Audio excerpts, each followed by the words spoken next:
What is the best estate car in the world? Or wagon if you're American? Now, I would say it's the Audi Rs6, but what would make it even better? If they were cheaper, of course. For a lower mileage 2014 Rs6 now, you're looking to spend over £40,000. I've always wanted an Audi Rs6 since my BMX days. So when this popped up at auction, I knew I had to buy it. And with it being crash damaged, it was an opportunity to get an Rs6 for cheap. And this one was a lot cheaper. Obviously, this was like this when I bought it, not from the bin incident. But there could be a reason that this was so cheap. But I guess we'll find out later in the video as we start stripping this thing apart. No, I'm literally so buzzing to finally own an Rs6. And let's face it, I was never going to buy one which wasn't damaged. And I think we've got an absolute bargain on this. One of the best parts, look at the space you get in the back. Oh, and we've even got... What? That actually doesn't look that bad. Oh, okay. How fast this is to have that much boot space and 5 doors as well. What more could you want? My dog is going to love this car. But judging from the damage that I can see here and a little bit of damage over here and from the photos that I saw at the auction, this looks like a fairly simple repair, and as a DIY myself, I think we could do this and do it quick. And those with eagle eyes would have noticed we already started. We have a smashed windscreen, and our only theory of why this windscreen is smashed, because the passenger airbag hasn't gone off in the dashboard, which normally what smashes the windscreen, is that this could have been somebody's head. If you've got no seatbelt on, you are going in that general direction. So I called the guys in from Screensaver to come and change the windscreen before we'd even started the rebuild, as this is one of them jobs that I have no idea how to do, and I don't fancy giving it a go myself. But within an hour, a fresh windscreen was in place. Okay, we'll leave that. Now, even though this car's been in an accident and the airbags have blown, it does still start. But there's a fair amount of warning lights, including a coolant one, so we can't run it for too long. And it's so easy to see why the Rs6 is so popular. It looks great, it's aged well, and it comes standard with a 4-litre twin-turbo V8 with 552 horsepower. Now, for 4 years, we've been rebuilding cars, and I wanted to take that challenge to the next step and try and get this done in 24 hours, but not without some help. What do you think about the car? It'd be better if it was a BMW. What do you think about the car? Great. I like Audis, better than BMWs. We'll let the comments decide that one, but we've got to rebuild this thing quick, and for a very good reason, which you'll see later in the video. But for now, there's no time to waste. Okay, first place I think we're going to start is, of course, where the damage is. And something that could make this thing a little bit more expensive to repair is if there's any suspension damage, which personally I don't think there's actually going to be any, but there's only one way to find out, and that's to get all the wheels off. There is, yeah, this tyre's gone, but let's get it in the air. Let's do it. Before we put the car in the air, we thought it was a better idea to remove the passenger side door first. That way we'll be able to get all the bolts for the wing off without the door getting in the way. That's how you do it. There's 2 grub screws holding the door to the body of the car and 1 bolt in the check strap. Hey! I need the wing mirror, don't damage. But then we found some damage we didn't expect. Oh, that has actually done Let's check it against a bit of damage. We don't have the time, and I'll explain in a minute why we can't repair this right now. Like, this is another thing that you don't see when buying crash damaged cars, some unexpected damage. I don't think this is going to affect any structural integrity of the car, but it just doesn't look very pretty. So a bit of a kick in the teeth with some unexpected damage, but that's going to have to wait for now. Next up, we're going to remove the bonnet. I pulled the washer jets out of it and all the washer lines, and then there's 2 bolts each side which hold the bonnet to the hinges. Then Chris explained how we was going to rebuild this car in 24 hours. Try not to break some stuff, keep spirits high, and don't offend anyone. Sketchy. Thanks. And I think Chris was right. We've got to stay positive here. Let's hope we don't find any more hidden damage. Oh, that's alright. Bit of chafage, but nothing mad. Bit of rubbing. Actually, looks quite good. Do you know what? I hated these calipers at first, but now I've actually seen what colour green they are. It's like your Lambo. Now this No, that bit doesn't look like logo here actually gives away a little bit of who the previous owner was. What I want to know is if there's any damage to this chassis leg here. I don't think there's going to be any, but we'll find out once we've got all this arch lining out and we can have a quick look and getting this wing off, because that's definitely damaged. Next up, we're onto the arch lining and the wing. Yeah, it's looking all right. I think we've got ourselves a bargain for once. And my dad is on the front end of the car removing all the trim panels there in preparation for us to get the front bumper off, because again that along with the grille are going to have to be replaced. Once the bumper was off, that revealed damage to the crash bar, part of the radiator and some of the lower radiators in front of the wheel, and the final thing to come off was the wing. Whilst Chris is taking the wing off, I noticed this is all loose, and that, oh, is that a stock? No. This is a K&N air filter, so the engine cover's missing. I feel like this has got an aftermarket exhaust on, and with this air filter, who knows, this could have been possibly tuned as well. So I think once that wing's off, we get it in the air and have a look at the exhaust, because it's definitely louder than standard, but that is also not stock. Chris had to remove the washer bottle first and managed to get it everywhere. After that, we could finally get to all the bolts which held on the front wing. But as I mentioned, I think this car could have had a tune. It's definitely had a lot of modifications done to it.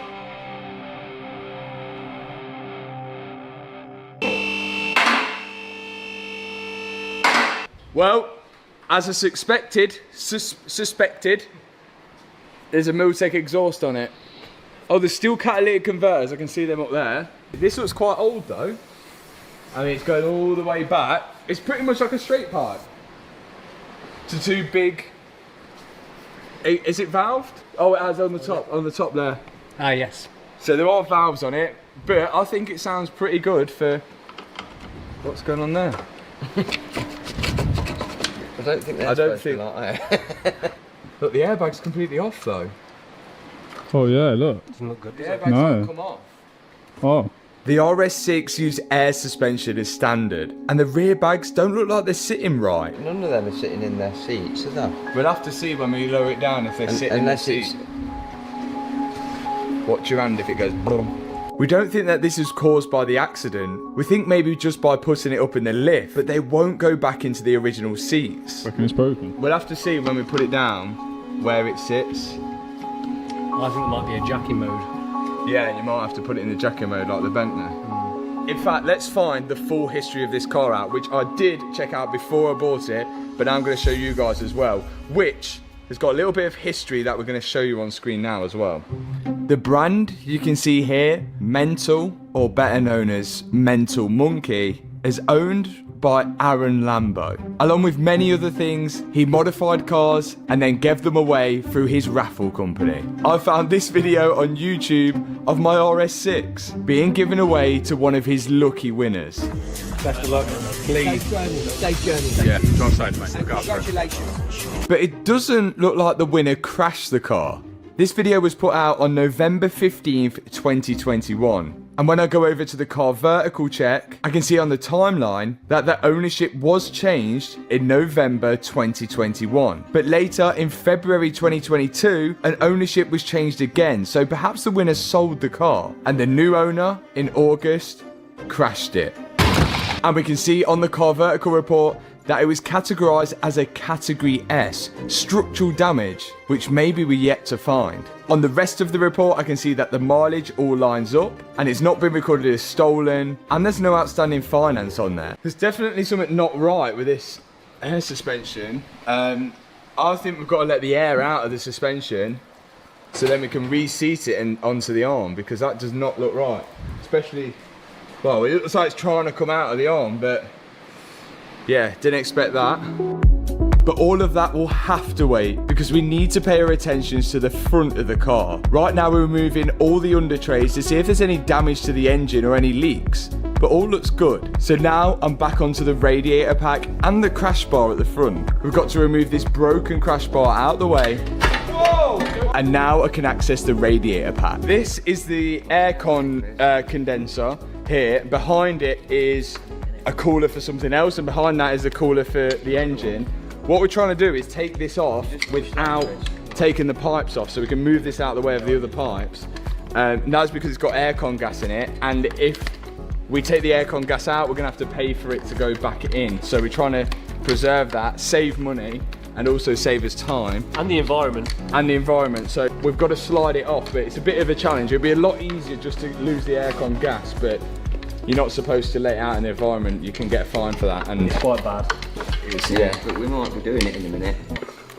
Luckily, we didn't have to because we managed to get the aircon condenser and the pipes away from the car.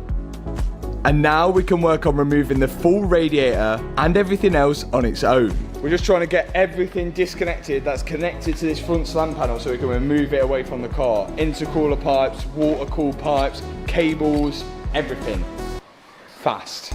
Just like the M5, there's loads of radiators and loads of hoses on the front of this car. There's the radiator which holds coolant for the engine. In fact, I think there might be 2 of those. There's also a radiator for the charge cooling system as well. And it's all compacted into the front of the car. But once all those hoses were disconnected, we were now able to see the front of the engine to see if there's any damage there as well. Oh, there you go. Great work, Chris. Well, we did it as a team. That's how we work best, isn't it, Matt? Yeah. Matt does the work and you just take the glory. Go on. Cool. Yeah. It's already unplugged. No, so there's 2 plugs and one's not plugged in. That's strange. But it doesn't plug into anything. Just disconnect from here, please. Oh. Oh, okay. I was just going to disconnect from here. It's just a lot easier to disconnect one connector than multiple, you see, on this. Do you know what? That's what I like about hanging around with you. I'm always learning. Teamwork. Woo! Whoa. Do you know what that reminds me of? Do you remember, like, back in, like, probably 2010, it was a big thing. We had TVs come out the end of your bed. Okay. I think we've done all right here. We've actually got ourselves a pretty good bargain, and there's been not really any hidden surprises the more we've taken apart. Obviously, we've only just found the dent in the door, in the A-pillar, which I don't think is too bad. We've also found that the door cards are missing the door speakers. So whether they had aftermarket speakers and they took them out before it went to auction. So that's going to be set back a bit because they're Bose speakers. But other than that, I think we're all good to rebuild this thing. So the Audi Rs6 cost me £20,000. And the car is a 2014 model with 36,000 miles on the clock. And I think if we can repair this car and under £10,000, we've definitely got ourselves a bargain. But there's a time limit. SEMA, arguably the biggest car show in the world, which is located in Las Vegas, halfway across the world to where I'm from. My plan was to build the Rs6 into a show car and ship it across the world in time for SEMA. But there's one problem with all of this. SEMA is in October, the end of October. This car is getting shipped to the USA on the 5th of September, 1 month from now. So not only have I got to rebuild this car as quick as possible, we've also got to modify it and change it into an ultimate show car. Well, as show car as you can get in 30 days. So there is literally no time to waste. We've got to get this thing rebuilt at minimum in this video. I've managed to get a full front end for £5,500. Now this includes literally everything. Headlights, bumpers, radiator packs, and a lot of stuff which I didn't really need. I probably could have saved a little bit more buying stuff individual, but because of the time frame, we've got everything all in one. So with no time to waste, we're back on with repairing the car. My dad repaired some broken wires at the front of the car first. Then I started fitting the new radiators which sit in front of the front left wheel.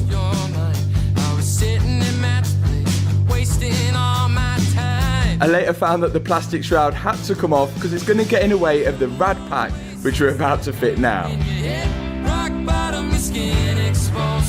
And we actually managed to save the old aircon condenser. It looks like it was free from damage.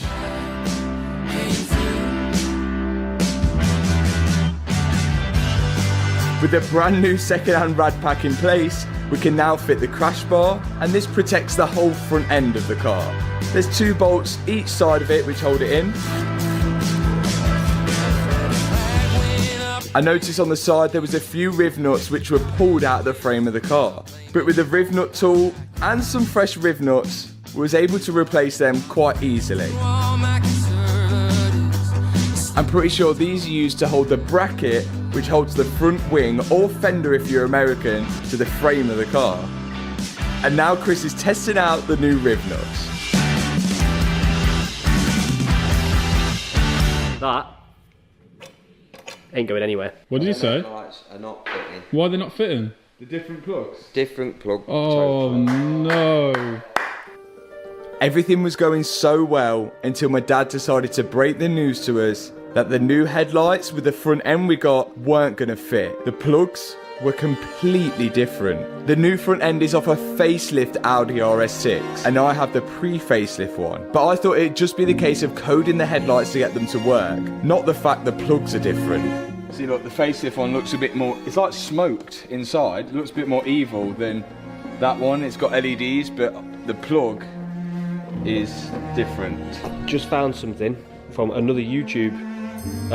You need new modules to power the fronts, as it has to be genuine Audi parts.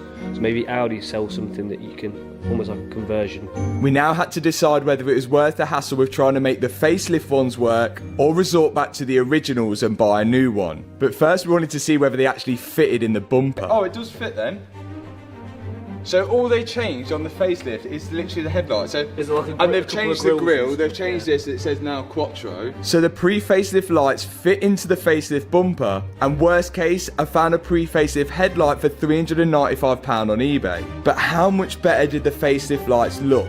That does look better, but Does it look that much better? It's worth the headache. Yeah, it's not that much better. I don't think it's a big enough difference to care. No. You can't put one So it's a shame.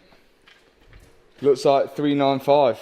So we're another £395 down, but we could potentially sell the facelift headlights as they were all in good condition. But nevertheless, that didn't stop us from starting to fit the new body panels. Starting off with the front wing.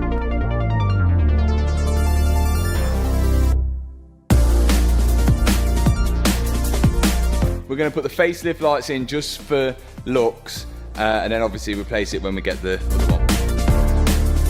It's such a shame we're going to have to get rid of the facelift lights, because I think they look pretty good. But unless any of you guys know how to get these to work, then it looks like we're resorting back to the pre-facelift headlights. But £395 wasn't so bad. Yeah. I mean, that's me.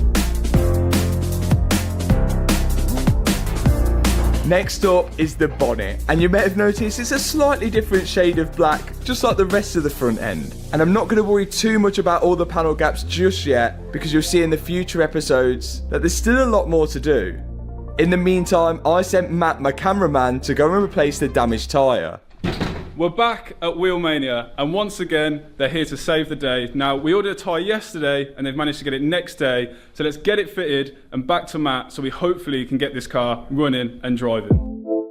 Now, obviously, we're not going to be keeping these wheels. This front left one is pretty badly damaged. But just to get us rolling for now, Wheelmania have come in and managed to get us a replacement tyre in one day. So once again, thanks Wheelmania. I'm sure we'll be back to pick up some crazy wheels for this before SEMA. The wheel is done. It's time to get it back to Matt so we can get this car finished and back on the road. And let's hope that everything else from now goes well. Oh, yeah.